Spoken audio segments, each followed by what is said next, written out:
Namaskar. Today the topic of my discussion is what qualities do you need to be a good astrologer? Before starting the discussion, I would like to request that those who have not yet subscribed to my channel, please subscribe to this channel and click on the bell icon to get notification whenever I will upload a video. And those who have already subscribed, please write in the comment box and let me know how you feel about my discussion. I have started live program on YouTube. You are requested to watch the live program and give your opinion.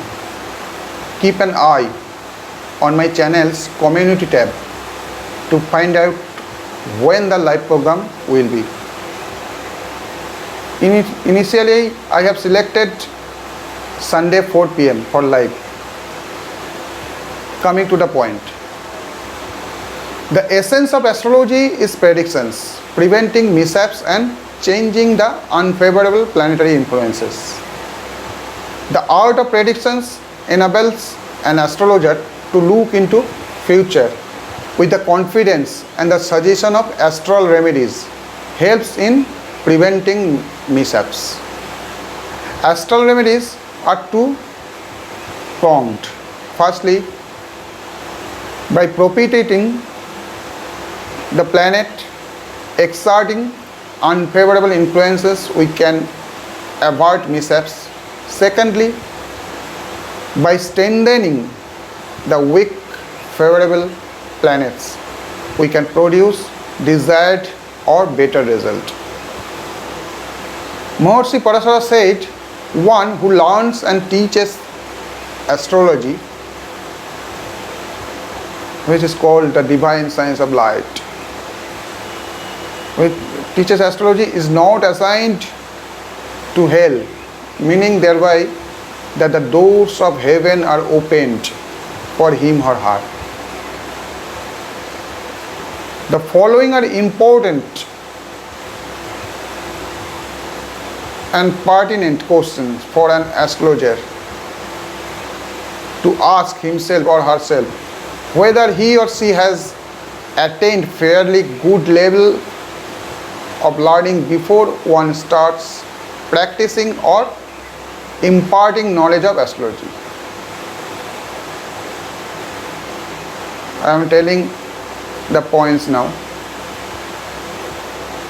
Whether one practices the divine way in life, that is, be content, increase utility to humanity, help poor and needy, be kind, generous, benevolent, and avoid deeper involvement in sensual pleasure, anger, pride, greed, and envy. When greedy, one loses one's character. When angry, one cannot use one's intellect or wisdom properly. Whether one can identify the major ideas of concern without the question seeking the consultation telling them. This helps a great in rectification of the birth charts.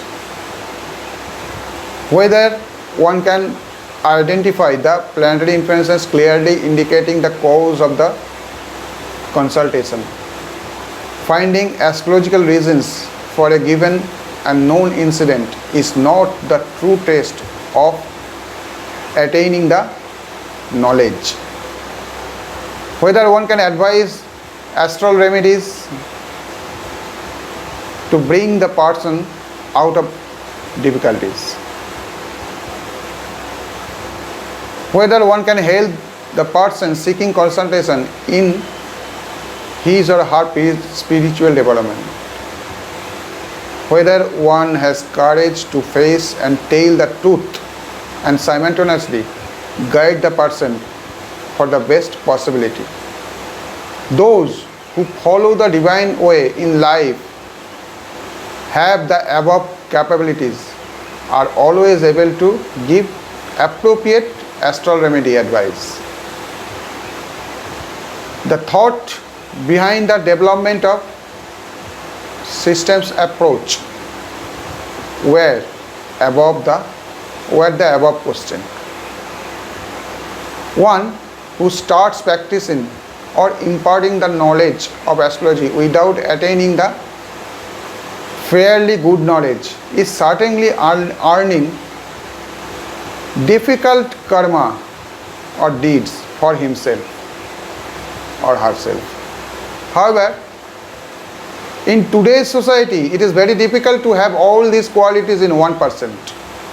But to be an astrologer, he must be honest. And it is important to have enough knowledge and experience about astrology. I have seen in my experience of the last 26 years of astrological life that accurate predictions cannot be made just by acquiring knowledge of astrology, because the judgment of astrology depends on place, time and nativity, on the native. Just as actions that are considered anti-social in Indian culture, some of them are considered social in Western culture. Again, it is seen that the son of a king or a minister is imprisoned for 1 month for the same crime, and the common man is imprisoned for 5 years. Sometimes it is also seen that in the case of minister's son, nothing happened, but common people suffers much. This is the effect of the age. One has to judge with everything in mind while judging it. People come to astrologers with various problems or are in danger. It is the duty of an astrologer to judge the horoscope very carefully and show the way to solve the problem. The person should not be said anything that will increase his anxiety. He should be able to return home by increasing his mental strength from the astrologer. Even if there is a possibility of any danger, the astrologer should talk about the danger in such a way that he can think of dealing with the danger without being afraid. If he becomes more anxious and returns away from the astrologer, his desire to solve a problem will diminish and he may take the wrong decision in fear. It is also the duty of astrologers to increase the mental strength of the client through counseling, and who come to know about the future without any problems. That is, how will be the education, how will be the physical health, when will the job or business improve, when will be the marriage, etc. It is the duty of the astrologer to show them the right path. No false assurance should be given in the name of remedy. Even if any unpleasant truth is reflected in the horoscope in the future, it is the astrologer's duty to inform the client, but that should be very cautiously, so that the client does not take the wrong step in fear or embarrassment.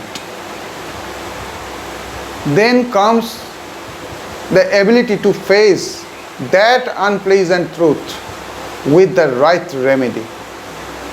Remedies can't change faith, as I said in my previous videos on remedies.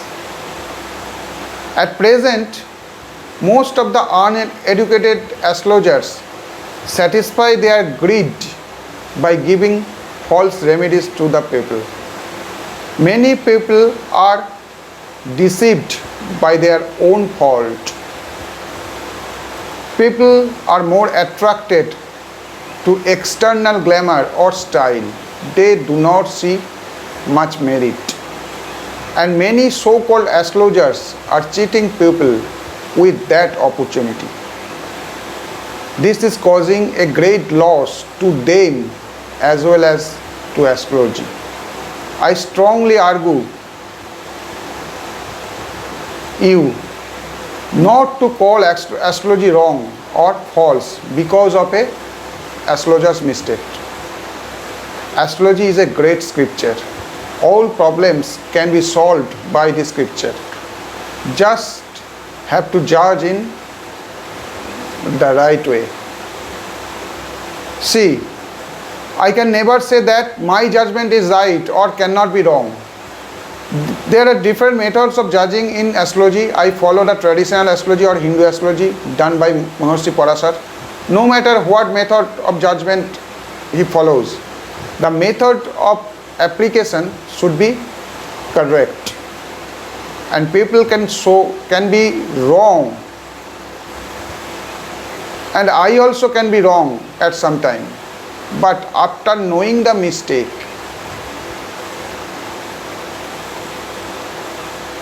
it is necessary to keep sharp eye on it so that the mistake should not be repeated. It is not possible to become a real astrologer if one takes astrology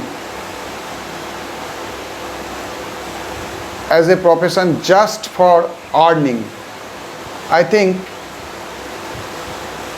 it is not possible to become a real astrologer without devotion, love and strong desire to know about astrology. As many are uneducated, ignorant, greedy and dishonest people are now taking up astrology as a profession to earn and a living. Similarly, many educated, wise, honest and devoted people are also in the profession of astrology. Maybe they don't have much publicity. They don't have the extravagant style. That is, they don't have expensive clothes, cosmetics, Rudraksha garlands, advertisements in various media, etc. I have seen my teacher, late Manindranath Acharya. He had no outward appearance. He lived a very ordinary life, but he had infinite expertise in astrology. He was the guru of many established astrologers of today.